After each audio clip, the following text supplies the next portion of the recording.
Hello दोस्तों, सभी को जय हिंद जय भारत। कैसे हैं आप भी सब लोग? उम्मीद करता हूं कि सब लोग बहुत अच्छे होंगे और सब अपनी तैयारी को बहुत शानदार तरीके से कर रहे होंगे। और जो हम एसएससी जीडी और दिल्ली पुलिस के लिए एक साथ 90 डेज सिलेक्शन से चला रहे हैं ना, आप उसको भी देख रहे हैं, देखेंगे। और उसको देखना है जरूर, क्योंकि उस पर मैं बहुत मेहनत कर रहा हूँ। टॉपिक वाइज हर चीज़ को लेकर चल रहा हूँ और हर सब्जेक्ट को लेकर चल रहे हैं हम उसमें, ठीक है। तो आज हम बात करने वाले हैं मॉक टेस्ट के ऊपर। मॉक टेस्ट पर ये वीडियो होने वाली है और बहुत ही इंपॉर्टेंट ये वीडियो होने वाली है। आप इसको बिल्कुल स्किप नहीं करना है आपको। इस वीडियो को बहुत कुछ आप इससे सीख के जाओगे और आप जानोगे कि मॉक टेस्ट में हमको कैसे नंबर बढ़ाने हैं। कुछ पॉइंट हैं, कुछ कमियां, कुछ चीज़ें जो मैं आज आपको बताने वाला हूँ कि मॉक टेस्ट में क्या गलती नहीं करनी है, ठीक है। क्योंकि मैंने एसएससी सीजीएल से लेकर के और हर एग्जाम के लगभग मॉक टेस्ट दिए हैं। टेस्ट बुक या आरडब्ल्यू या कोई सा भी प्लेटफॉर्म हो, ठीक है, जिस जिस पर ये टेस्ट आते हैं। तो बहुत मुझे अच्छा खासा एक्सपीरियंस है कि टेस्ट टेस्ट मतलब टेस्ट को कैसे एनालिसिस करना है और टेस्ट को किस तरह से देना है और किस टाइम टेस्ट को देना है, ठीक है। और कितने टेस्ट हमको लगाने चाहिए एग्जाम से पहले, क्योंकि सबसे ज़्यादा जो मतलब इम्पोर्टेंट चीज़ है ना आजकल किसी भी एग्जाम को क्रैक करने के लिए, वो है मॉक टेस्ट। जब तक हम मॉक टेस्ट पर अपनी पकड़ नहीं बनाएंगे, अपना टाइम मैनेज नहीं करेंगे, तब तक हमारा एग्जाम क्लियर होगा ही नहीं। जैसे अब मान लो तुमने एसएससी जीडी का दिया या दिल्ली पुलिस का दिया, तो उसमें अब अगर आपका टाइम मैनेज ही नहीं हो पा रहा है तो फिर आप एग्जाम कैसे दोगे? आप कितना भी 100% आपका सिलेबस है, जब तक आप मॉक टेस्ट पर प्रैक्टिस नहीं करोगे ना, तब तक आपकी एक्यूरेसी या आपके नंबर नहीं बढ़ पाएंगे, ठीक है। बहुत से कमेंट आ रहे हैं कि भाई मेरे हमारे नंबर नहीं बढ़ रहे। मॉक टेस्ट लगाते हैं आरडब्ल्यूए पर या टेक्स्ट बुक पर या जो जिस भी प्लेटफॉर्म से लगाते हैं, उस पर नंबर नहीं बढ़ रहे। भाई बढ़ेंगे कैसे? आप उसका एनालिसिस अच्छे से करते ही नहीं हो बिल्कुल भी, ठीक है। तो कुछ पॉइंटों पर आज हम बात करेंगे, जैसे कि भाई मॉक टेस्ट में नंबर नहीं बढ़ रहे हैं, ठीक है। मॉक टेस्ट को कैसे अटेम्प्ट करना है, ठीक है, किस तरह से उसको हमें अटेम्प्ट करना है। टेक्स्ट बुक या आरडब्ल्यूए पर, टेक्स्ट बुक पर मॉक लगाना है या आरडब्ल्यूए पर मॉक टेस्ट लगाना है, ठीक है। आरडब्ल्यूए के हार्ड मॉक आते हैं, तो कैसे करें, ठीक है। कैसे हम नंबर को इंक्रीज कर सकते हैं अपने किसी भी। और सुनो मेरी सबसे जरूरी बात, ठीक है। देखो, अगर तुम्हारा जैसे तुमने एक चैप्टर एवरेज का कंप्लीट किया, ठीक है, तो उसके तुम्हें सेक्शन मोक्स देने चाहिए। सेक्शन मोक्स से फायदा मिलता है, ठीक है। सेक्शनल भी सारे देने चाहिए।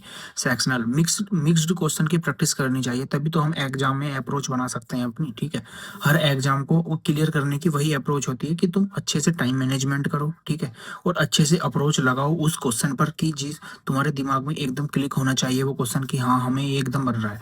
और वो किस चीज़ से होगा? वो होगा मॉक टेस्ट की, जब तक आप प्रैक्टिस नहीं करोगे, ठीक है। तो बात करते हैं कि भाई नंबर क्यों नहीं बढ़ने। देखो नंबर क्यों नहीं बढ़े हैं, देखो हम क्या करते हैं।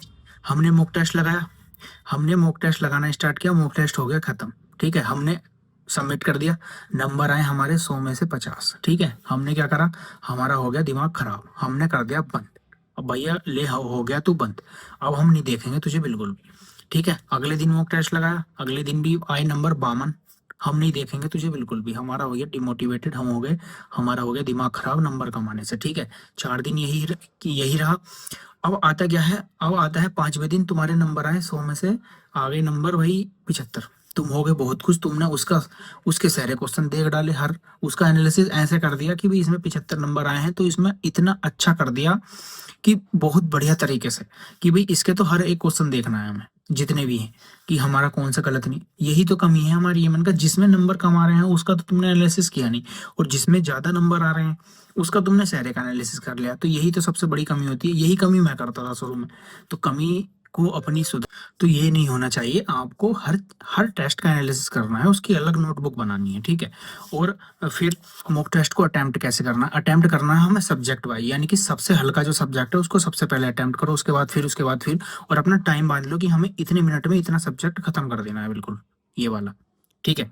उसके बाद हमें मॉक टेस्ट कहाँ लगाने हैं? टेक्स्ट बुक पर लगाएं या आरडब्ल्यू पर? आरडब्ल्यू पर थोड़े भारी भारी मॉक आते हैं, इस वजह आरडब्ल्यू पर भी लगाने हैं। सिंपल मतलब उस पर थोड़ा क्या है, उस पर थोड़ा हार्ड आते हैं, तो वो हर संडे देते हैं, तो हर संडे उसका मॉक लगाना है। बाकी मैं तो ये चाहूंगा दिल्ली पुलिस के लिए आप अगर हफ्ते में 3 मॉक टेस्ट अगर लगाएंगे, या जीडी के लिए किसी भी एग्जाम की आप तैयारी कर रहे हो, हफ्ते में कम से कम 3 मॉक लगाओ।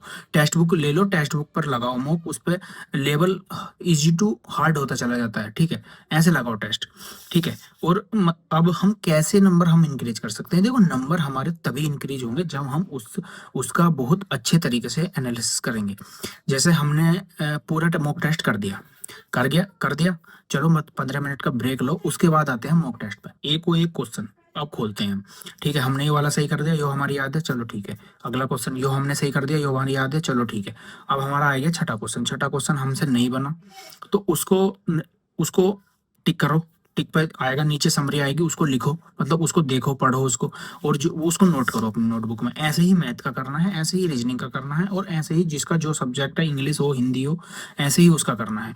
और जब तुम मॉक टेस्ट लगा लोगे 20, 30, 40 तक, 20 मॉक टेस्ट के बाद तुम देखना अपना स्कोर कैसे इंक्रीज होता है, इस तरह इस टाइप से करके। स्कोर नहीं इंक्रीज हुए तब मुझसे बताना।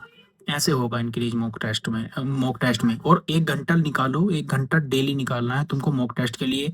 या तो सेक्शन के लिए निकालो, सेक्शनल मॉक टेस्ट के लिए निकालो, या मिक्स्ड क्वेश्चन प्रैक्टिस के लिए निकालो। 1 घंटा आपको निकालना ही निकालना है, ठीक है, अपने शेड्यूल से अलग।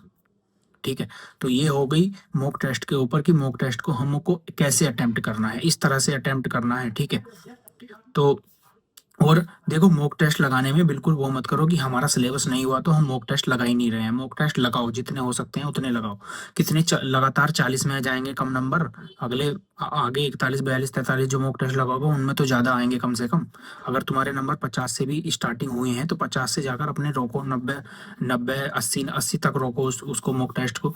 और जितना हो सके उतने मॉक टेस्ट लगाओ, क्योंकि उससे ही फायदा होता है, उतनी तुम्हारी एक्यूरेसी बढ़ेगी उस चीज़ से। ठीक है, तो अपना अच्छे से पढ़ते रहो। आज की वीडियो में बस इतना ही था कि मॉक टेस्ट के बारे में मुझे तुमको बताना था कि मॉक टेस्ट को किस तरह से अटेम्प्ट करना है और किस तरह से अपने नंबर को इंक्रीज करना है। ठीक है, तो अपना अच्छे से पढ़ते रहो, और जिन जिन का भी जोन सा भी एग्जाम हो उसकी तैयारी करते रहो, उसके मॉक टेस्ट लगाने हैं आपको जरूर। ठीक है, तो सभी दोस्तों को जय हिंद, जय भारत। ठीक है दोस्त।